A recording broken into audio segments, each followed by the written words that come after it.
At a first glance, you may think the subject's mutilated eye socket is what makes this piece so unsettling, but as we move across their face, it becomes clear that their eye is the least of our worries.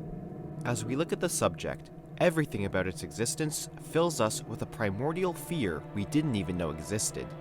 From its gums that stretch halfway across its face, to the countless teeth they house, far too many for human anatomy, and even tendrils of saliva that dangle like vines from a tree, this person, this creature, is undoubtedly a terrifying sight to behold. So much so, it makes us question its origin. Was it once human, now succumbing to an otherworldly transformation as a result of an alien virus?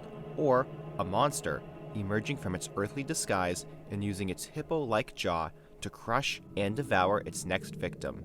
It's like something pulled straight out of the mind of Tim Burton, a hybrid between the transformation scene from Beetlejuice with the eeriness of the black and white camera filter from Frankenweenie.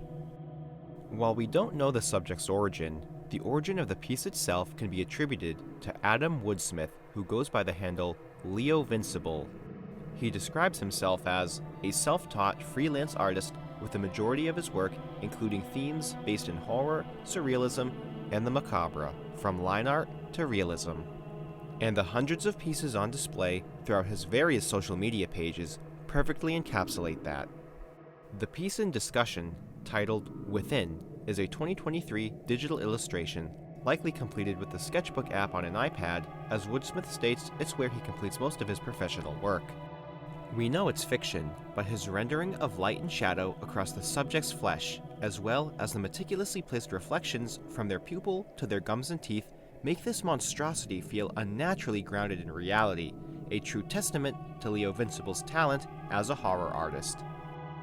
So, what could be scarier than someone with a jaw capable of clenching a watermelon? How about someone with one completely torn off? For our next piece, we move from horror that played off of a dimly lit environment in minimal colors to one that isn't afraid to jump right in your face with an array of muddied pinks, reds, and oranges, as if this individual's skin has been turned inside out.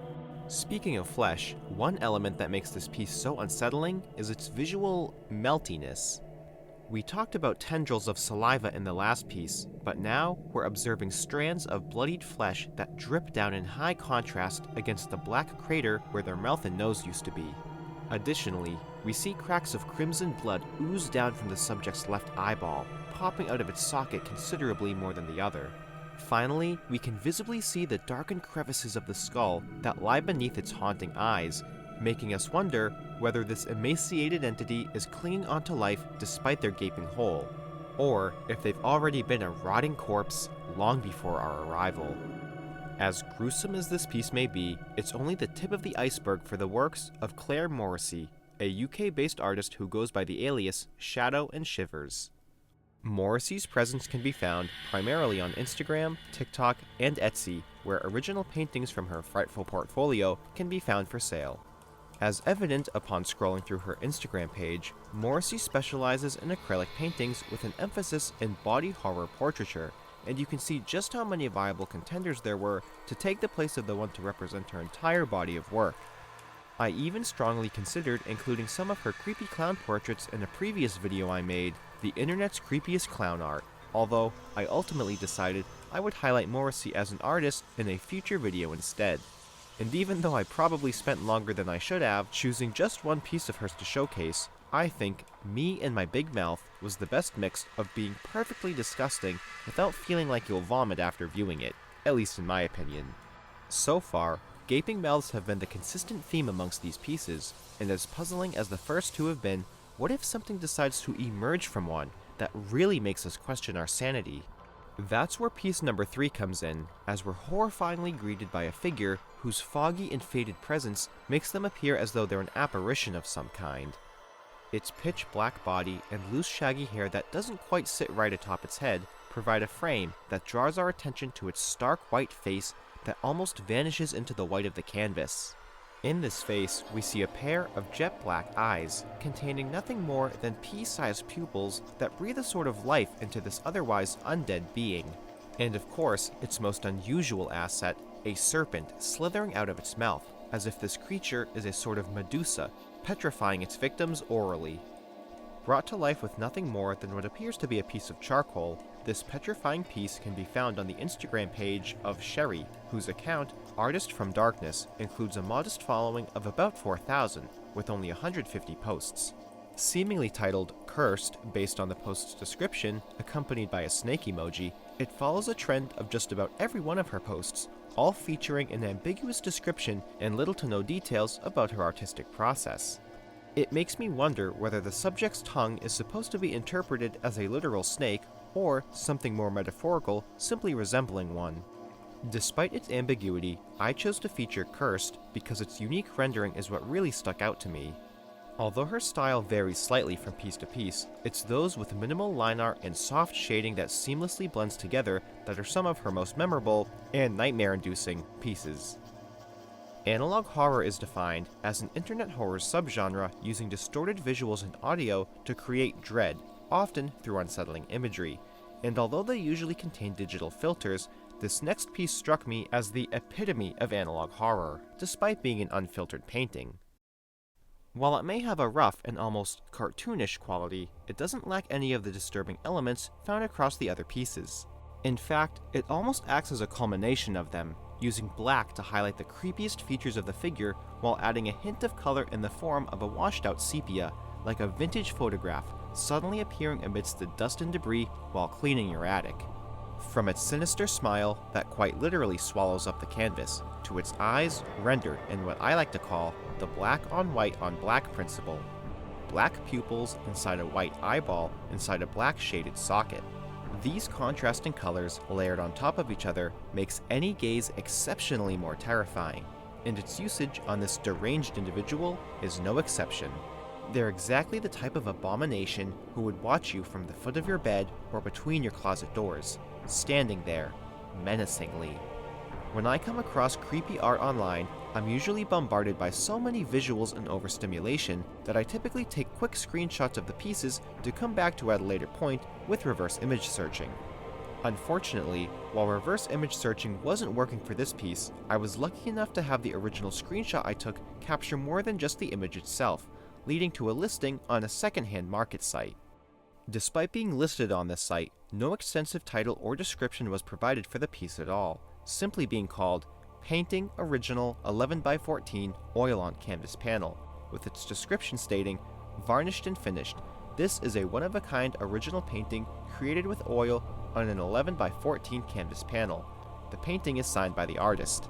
So what remains unclear is if the seller themselves is the original artist behind the piece and choosing to remain anonymous, or if they're simply a dealer selling it for the real artist on their behalf. And while there does appear to be a signature, it's illegible beyond the point of readability, although there does appear to be a 22 that likely must be the year it was made.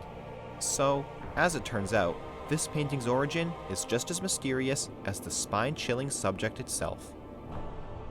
While I may have described the quality of the previous piece as rough, that adjective doesn't even begin to cover the appearance of this next piece. If paintings could talk, this one's scream would be so loud we'd be covering our ears, running, perhaps even crying at the sheer volume of its shriek. It's not just anger, sadness, or even despair, it's existential dread. The subject is literally at the crossroads between life and death, its skin still thinly veiled over its bony figure and ears still intact, but eyes, nose, and mouth beginning to revert back into their skeletal state.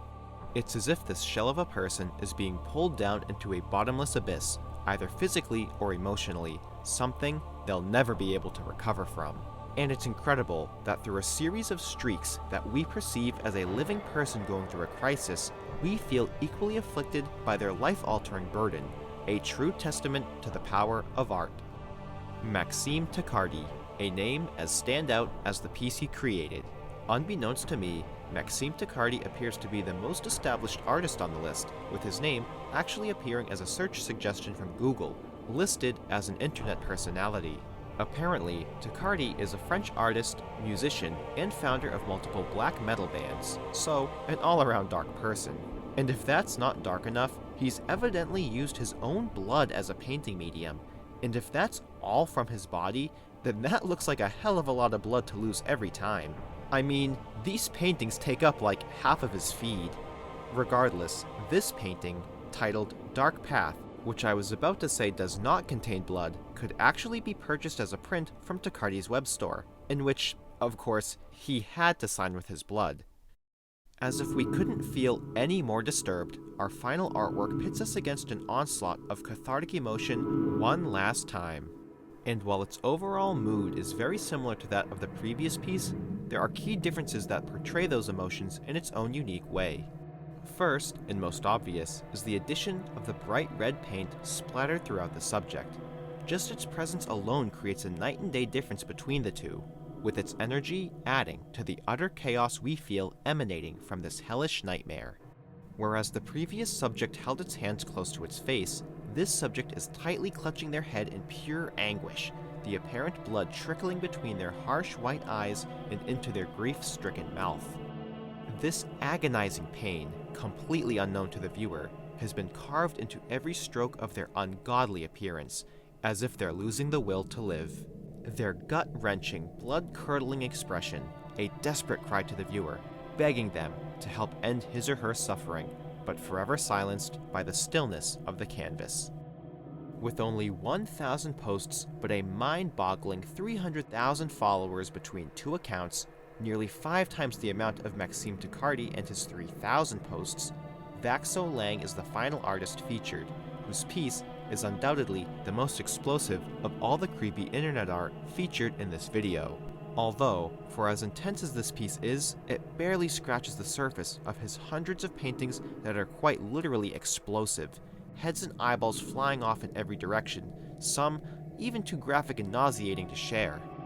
I chose to show his 2022 piece, the aptly named Nightmare, as I thought it was the perfect balance of pure, unadulterated horror without being too forced by including excessive blood, violence, gore, or other depictions of bodily mutilation.